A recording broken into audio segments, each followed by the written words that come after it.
Ano yung unadjusted trial balance? O, gawa tayo ng report. Ikaw nang bahala anong gusto mong report. No? O, halimbawa ito. Okay, wala, debit, credit. Tatlo. Okay, tatlo lang. Pwede na tayo tatlo. Tatlo. Ito ang lamin. Okay. Merge tayo dito ng tatlo. Ay, wait lang. Ayan. Ito lang muna. Okay. Ang sakit ang pangalan sa atong big business? Dongs. Dong. Kay San. Car Care. Car care services. Car Care Services. Tapos, anong pangalan ng Unadjusted. anong pangalan ng reports dito? Unadjusted trial balance. Unadjusted Trial balance. trial balance. And then, kailan ginawa yung report? For the month of December. December 31. Halimbawa, buong taon na lang. Okay? As of, December 31, 2024. Okay? So, ready na ang ato ang report. Okay, we have here debit. We have here Melody. credit side. Natay accounts dire. Tama? Accounts type. Okay.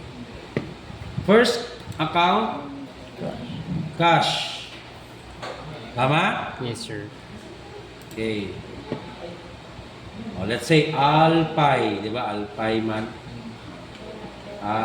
Liabilities, proprietorship. Let's say dire yung Sun. Sun Capital. Okay. Sa paggawa ng report, ito yung pinakamadali. Referencing lang ta. Ano ibig sabihin ng referencing? Referencing, kunin lang natin yung value ng isang cell. Okay, dali lang yung referencing. Ito pinakamadali, referencing. Cash, debit, credit? Debit. Debit. Equals lang. Equals to cost. Ito na siya. Tapos, At to sa adto ka sa ito sheet sa ledger nimo. Pila yung balance? 980. O, diha na ka mapindot. Equal. Equal, sheet number 1, K1. Enter. No, 90,000 na. Dali lang. Dali lang. Dali lang, Jay. Ano lang, Jay? Maghimog report. Okay, retry na to, Jay. Okay. Maghimo daw ta, Jay. Cash ang maepektuhan daw, Jay. Okay. New ta. Parang purchase tag supplies. Prepaid insurance. Prepaid insurance. Okay. Prepaid insurance. Okay. 12,000. Pag 1,000 ang bulan. 12,000. New. Okay. We have cash.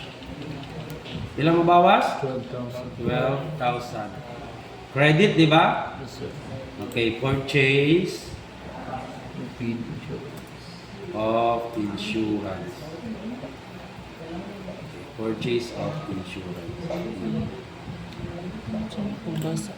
Okay. Okay, tanaw na to, oh. Natay prepaid insurance, cash. So, may tabo, malahi ang cash na karon, oh.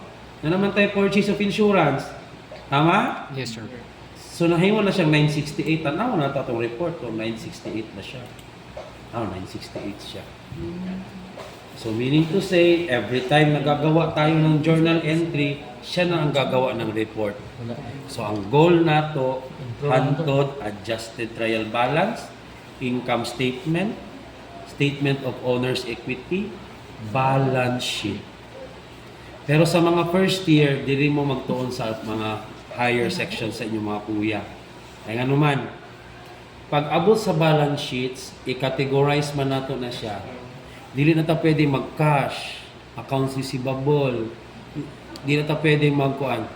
Nanatay current assets, non-current assets.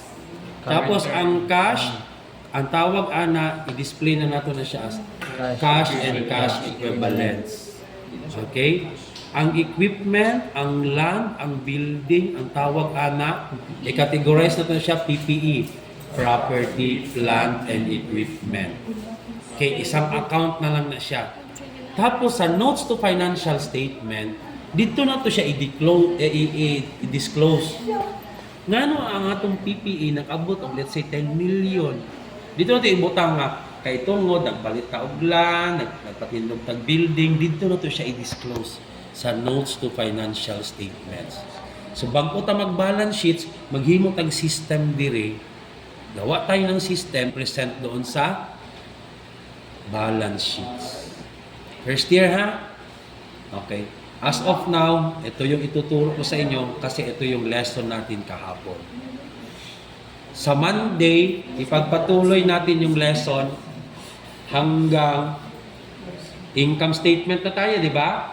Income statement, statement of owner's equity, balance sheet. Sa balance sheet ni wala sir. Okay. Dili, kasi first year pa man mo. Dili ganyan siya itudlo sa inyo. Itudlo na sa inyo pag second year na. Kaya pag category. Pagka Wednesday, diretso tayo. Teka. Mamalit sila o resibo, Ito ka sales invoice. sales invoice, tatlo ka order slip, Order slip. tapos pay money. daghan nga play money. Kita sa kanya. Hoy, barato lang ka inyo ha. Ilaga ni libro gani. Sila Joseph Javel lang pala. O, sa pa wala nga picture. Kaya wami niya ging na. Ila ha, merienda ila.